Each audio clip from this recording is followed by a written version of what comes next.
Marami ang nagkakaroon ng maling interpretation regarding sa simbahan. Ang akala ng iba na ang mga tao sa simbahan ay sobrang napakabanal, no? Lagi natin tandaan, may reality ng church life, no? Ang ospital po ay lugar ng mga makasalanan. Hindi po ito museo ng kabutihan, no po? So ang simbahan ay para mga taong kailangan ng pagbabago, no? Kaya asahan na may pasaway, may matigas talaga ang ulo, may nagkakamali pa rin. No, ang simbahan po ay hindi lugar para sa mga tao na feeling perfect. Hindi rin po ito lugar sa mga tao na ang akala nila ay they were holier than thou. Ang simbahan po, sabi ng Biblia, ay lugar kung saan ang mga may sakit ay ginagamot ng Diyos. Ano po? May sakit sa pag-uugali, may sakit sa puso, no? May sakit sa karakter. Kaya nga po sa simbahan ay napakahalaga ng relasyon over dun sa mga rules ng simbahan. Napakahalaga po na mapanatili natin ang pagkakaisa kaysa patunayan natin sa bawat isa na tama tayo. Alam nyo, sa isang relasyon, meron pong pinipilit na manalo sa argumento kahit makompromiso yung relasyon. Pero meron naman pong isa na nanatiling tahimik sa panahon ng konfrontasyon para ayos o para ma-win pa rin ang yung relasyon after confrontation. Ano po? So napakahalaga po sa atin yung grace-filled living, yung biyayang pamumuhay na dapat puno tayo ng biyaya ng Diyos. Magbigay tayo ng mga allowances sa mga mistakes, no? Ito po ay tanda ng spiritual na maturity, na naunawaan natin yung karakter and attitude ng bawat isa.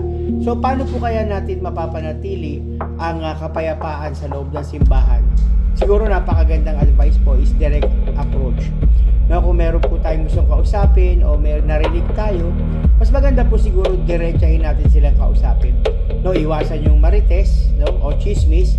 So kung may issue po, diretso tayo sa taong pinauukulan para hindi lumabas na ichinichismis lang natin yung sitwasyon na yun, no? Napakahalaga din po simbahan yung leadership support, no? Humingi po ng gabay sa mga elders o pastor kung ang issue ay hindi na kayang ayusin ng dalawang tao lang. So siguro po lapit tayo sa mga pastor at sa mga leaders na mapagkakatiwalaan nating hinga ng payo, no? And pangatlo, the best thing that we have to do is focus on Christ, no? Tandaan na ang sentro ng simbahan ay si Kristo, hindi ang ugali ng mga tao sa paligid. Alam nyo, meron pong isang kwento na nagpaalam siya sa pastor. Sabi niya, pastor, aalis na po ako ng simbahan. Pero bago ginawa ng pastor yon, sabi niya, sige, bago ka umalis, pwede pagbigyan mo ako. Binigyan siya ng isang basong punong-puno ng tubig at sabi sa kanya, umikot ka na hindi ito matatapon. So, inikot niya yung simbahan hanggang pag nakapokus siya talaga, no? At wala pong tumapong tubig.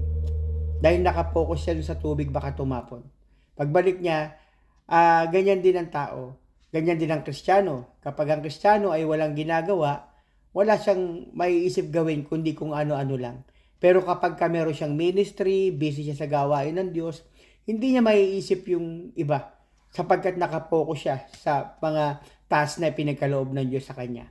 Lagi po natin tandaan, ang proteksyon sa sariling pananampalataya, magkaroon tayo ng boundaries.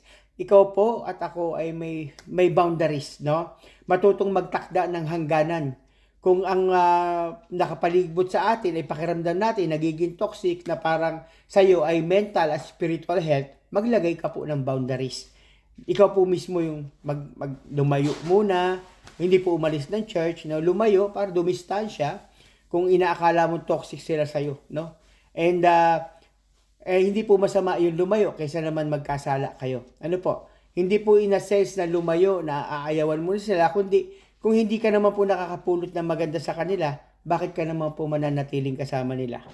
No, pwede naman po kayo sumama sa iba. Kaya nga sa simbahan may laging salita na samahan mo yung mga malalago sa pananampalataya at lalago ka. No? And pang last po, prayer, napakahalaga. No? Ipagdasal po yung mga taong mahirap pakisamahan. That's the last thing. Pero the best prayer that we have is, Lord, change us. No? Na tayo mismo yung baguhin ng Diyos. No? At para matuto tayong makisalamuha dun sa mga taong mahirap pakisamahan. Madalas sila ang may yung pinakamalalalim na sugat na kailangang hilumin. Ano po? Ipagdasal natin sila. Hindi natin alam yung kanilang mga pinagdadaanan.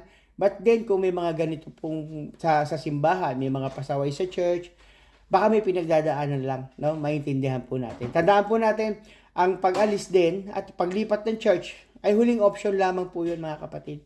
Ang tunay po ng paglago ay madalas nangyayari kapag natuto tayong magmahal sa mga taong unlovable. Diba sabi po ng Bible, sabi po ng Bible is iron sharpen iron. So magpapatibay po sa atin, hindi po yung tao sa labas, kundi yung nasa loob po ng simbahan. No? At muli po, ito si Pastor Al, na kung may natutunan po tayo, please pakishare po. And maraming maabot. God bless you all po.